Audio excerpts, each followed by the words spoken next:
বন্ধুরা, আজ 14ই নভেম্বর 2025 এবং আজ হচ্ছে শুক্রবার। খুব ছোট্টর উপর আজ আবহাওয়ার আপডেট আপনাদের জন্য নিয়ে চলে এলাম। প্রথমেই যে আলোচনা করব, ঘূর্ণিঝড় সেনিয়র তৈরি হবে কিনা, তারপর আমাদের বাংলার আবহাওয়ার দিকে নজর রাখব। ঘূর্ণিঝড় সেনিয়র আজকের এই যে 14ই নভেম্বর যখন আপডেটটা দেখছি, আমরা লক্ষ্য করতে পারছি একটা ঘূর্ণাবর্ত 17-18 তারিখ নাগাদ বঙ্গোপসাগরে তৈরি হবে। 19-20 নাগাদ সেই ঘূর্ণাবর্তটি দক্ষিণ আন্দামান সাগরের কাছে অবস্থানরত থাকবে। আর একভাবে যদি আমরা লক্ষ্য করি তাহলে একটি ঘূর্ণাবর্ত নয়, গোটা 3 ঘূর্ণাবর্ত সেই সময় লক্ষ্য করা যাবে এবং আরব সাগরেও ঘূর্ণাবর্ত আমরা দেখতে পারবো। তবে 23-24 তারিখ নাগাদ গিয়ে সেই ঘূর্ণাবর্ত একসাথে মিলে একটি নিম্নচাপ তৈরি হচ্ছে। এখন যে আপডেট আমরা দেখতে পাচ্ছি তাতে কিন্তু ঘূর্ণিঝড় তৈরি হওয়ার মতো আশঙ্কা দেখা যাচ্ছে না। এবার নিম্নচাপ তৈরি হলেও সেটি দক্ষিণ ভারতেই আছড়ে পড়বে। আমাদের বেঙ্গলের দিকে হয়তো তাপমাত্রায় বেশ খানিকটা ফারাক আসবে, বড় কোনো পরিবর্তন বেঙ্গলে আসবে না। চলে আসি বেঙ্গলের যে আবহাওয়ার আপডেট সেটা নিয়ে। দেখুন, উপগ্রহ চিত্র বলছে এই মুহূর্তে মেঘমুক্ত আকাশ, কোথাও কিন্তু ছিটেফোঁটা মেঘের দেখাও পাওয়া যাচ্ছে না। পরবর্তী সময়েও মেঘ প্রবেশ করবে না, একেবারেই রৌদ্রোজ্জ্বল আবহাওয়া। দিনে রাতে মেঘমুক্ত আকাশ, তারা আকাশে জ্বলজ্বল করবে। বৃষ্টি ও বজ্রমুডে যদি যাই, দেখুন আপাতত বৃষ্টি নেই 14, 15, 16 এবং যতদিন আমরা এই ম্যাপের আপডেট পাচ্ছি তা হচ্ছে 28 তারিখ অবধি। 28 তারিখ অবধি কিন্তু কোনো রকম কোনো বৃষ্টির সম্ভাবনা আমাদের পশ্চিমবঙ্গ, ত্রিপুরা, আসাম এবং বাংলাদেশে থাকছে না। তবে ওই যে নিম্নচাপের কথাটা বললাম না, ভারী থেকে অতি ভারী নিম্নচাপ, সেটা কিন্তু 22-23 তারিখ নাগাদ দক্ষিণ ভারতের দিকে আছড়ে পড়বে। ঘূর্ণিঝড় তৈরি হওয়ার সম্ভাবনা যে নেই তা নয়, ঘূর্ণিঝড় সেনিয়র তৈরি হতে পারে বা সেনিয়ার তৈরি হতে পারে এবং তার জের অন্ধ্রপ্রদেশ, ওড়িশার উপরেও আসবে।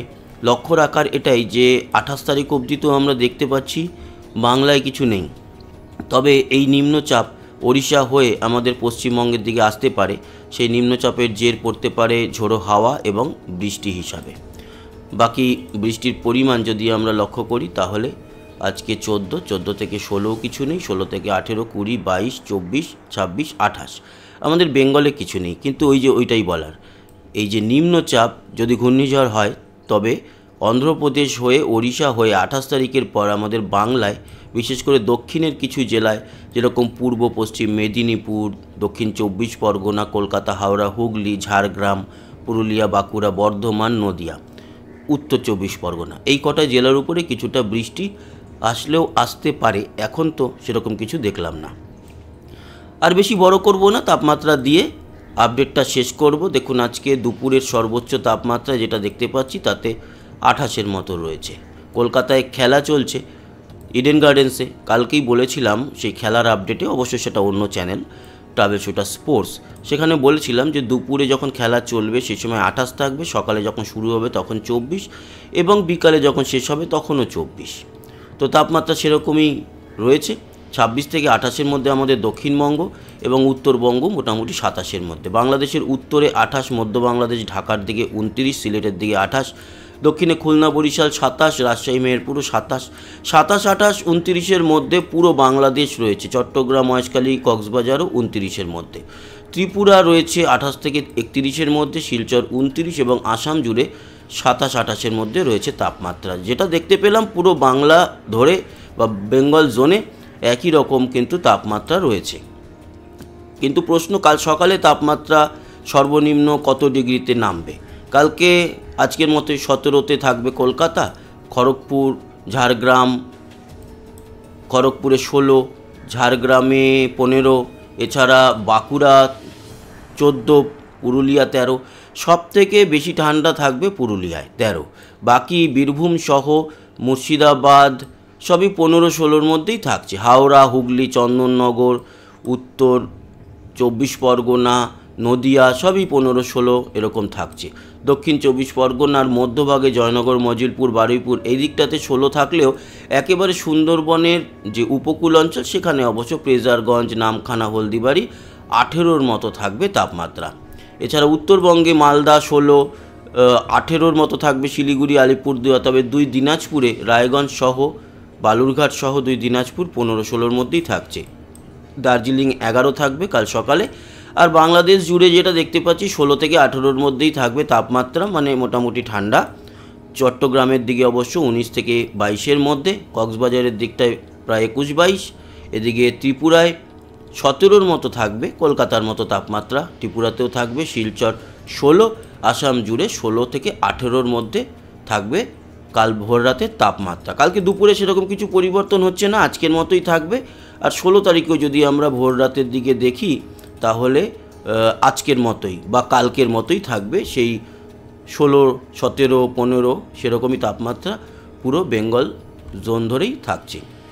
এখন তাপমাত্রা কম বেশি হওয়ার খুব একটা ব্যাপার নেই, আগামী কয়েকটা দিন কিন্তু তাপমাত্রা এরকমই থাকবে, কখনো 1 ডিগ্রি হয়তো কমলো, কখনো হয়তো 1 ডিগ্রি বাড়লো, বাকি এই মুহূর্তে খুব বড় কিছু পরিবর্তন আসছে না। তবে 24 তারিখের পর যদি দেখি আমরা, তাহলে 24 তারিখে একটু বাড়বে তাপমাত্রাটা, 19-এ চলে আসছে দেখুন ভোর 5টা নাগাদ।